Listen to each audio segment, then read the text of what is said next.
Howdy everyone, and welcome to the Crown to Spur podcast, where we cover everything in the Western industry, top to bottom, crown to spur. Rodeo queens, equestrian athletes, leaders in our community, and beyond, this podcast covers it all. I'm your host, Kaelanne Quinonez, former Miss Rodeo USA, equine entrepreneur, and lover of all things Western. Come with me while we cover these topics, top to bottom, crown to spur. Howdy everyone, my name is Kaelanne and you're listening to the first episode of my new podcast, Crown to Spur. What inspired me to create this podcast actually was because of my time as Miss Rodeo USA 2024. And maybe that's where some of y'all know me from. It was truly an incredible year and I knew I would need more time to tell all my stories and lessons learned. And that is why I have created this podcast here today. Not to mention, I met so many people along the way that I wanted a platform to allow them to share their stories as well. You cover a lot of miles as Miss Rodeo USA, sometimes over 100,000. And the amount of talented and passionate people within the equine, ag, and rodeo community I met was astonishing. Before I dive a little bit into my year, I want to let my listeners know how this podcast, or how I think this podcast will be set up. Crown to Spur is really all-encompassing, and I want to be able to tell you my stories from my year as Miss Rodeo USA, talk about topics in the rodeo community, and maybe even some useful topics that you rodeo queens can use to study with.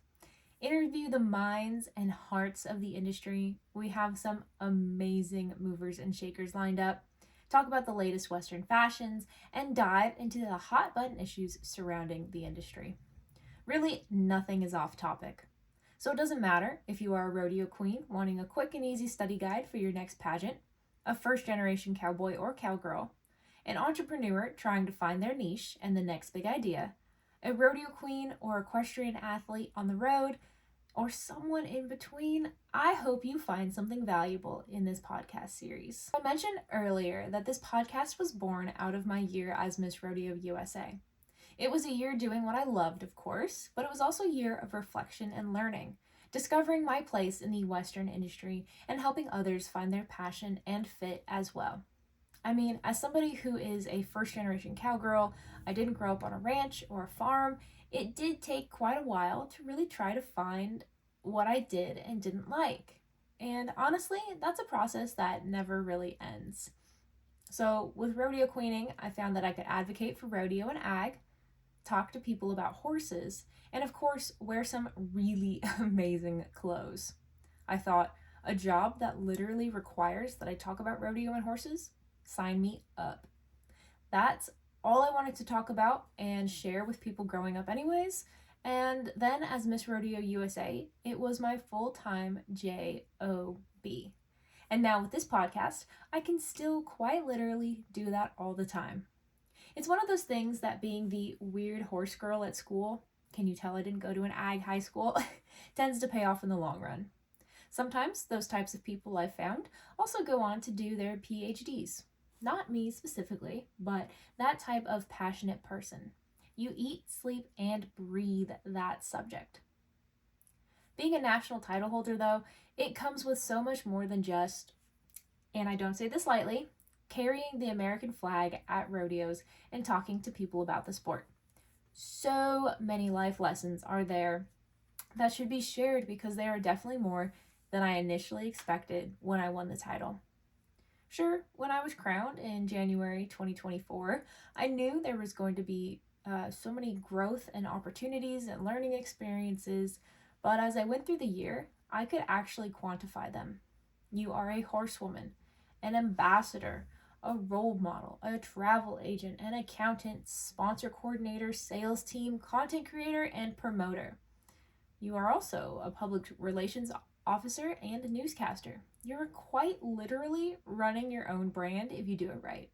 So, add business owner or entrepreneur to your resume because I am going to. I love wearing so many hats, and being Miss Rodeo USA was the perfect position for that. Obviously, I won't be going through all the lessons here in this episode, but I will be breaking them down as the episodes go on. Hopefully, I will get some listeners that will find all of this info and want to be the next Miss Rodeo USA. I'm not 100% recruiting, but I kind of am. But really, when rodeo queening is done intentionally, honestly, and genuinely, it is an amazing way to give back to your community. I grew up as a Girl Scout, and our whole thing is to leave the place better than you found it, in all senses of the phrase, physically and through the relationships we build and maintain. Rodeo queening is the same. I can't tell you how many times people I met said that it was their first rodeo and how they wanted me to tell them more about it, or how many kids it was their first time getting on a sheep for mutton bustin', or their first time meeting a queen. And my hope is that each and every interaction I had with them was positive, and that it inspired them to learn more, do more, and maybe even come to the ag community and give it a try in any capacity. I knew that as a rodeo queen, I wasn't going to make everybody a cowboy or a cowgirl, though that'd be kind of cool if I did. But if I gave them even a little nugget of knowledge or education on an ag topic, or inspired them to follow their own dreams, then I was doing my job and leaving the place better than I found it. Now let's touch on that for a second, rewinding to the part where I said there are so many different things you can do in the ag community. I mean, I've been riding horses since I was 4, but I didn't come from an ag background. So I knew you could be a vet, a farrier, a horse trainer, a barn owner. And let's say I was really green and didn't know anything else. I actually started my undergrad degree in animal science as a pre-vet major. And then I found out after a couple of chemistry classes that the vet track was not going to happen. So I've really been learning for like 7+ years on all of the different jobs you can do in the industry. And it is a lot. If you have a niche and want to pursue that, then I promise you the job is out there. Or just like create it. That's another episode for another time. Rodeo queening as Miss Rodeo USA definitely helped open up these options too. I learned about the options for jobs in the industry and the vastness of them in 1 year, and I've been learning about them for almost a decade prior. This is not even counting the jobs and the opportunities I learned about in grad school, because that was more of like an academia side of things. But there are so many jobs that are out there. And honestly, listening to podcasts like this one during my travels as Miss Rodeo USA led to my expansion of knowledge as well. So even if you are not traveling 100,000 miles like I did, still put on some podcasts while you're in the car. You never know, you just might learn something about your dream job. And this is where I will conclude the podcast episode. Thank you so much for joining in on the first episode of Crown to Spur.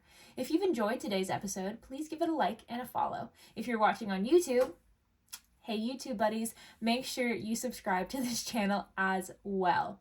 Leave a number 1 emoji if you liked today's episode. Make sure to follow my personal account on Instagram as well. It's Bougie Vaquera. And give Miss Rodeo USA a follow if you aren't already doing that. Join us next time for more exciting adventures from my year as Miss Rodeo USA. Thanks again for joining today's podcast, where we cover everything in the Western industry, top to bottom, crown to spur.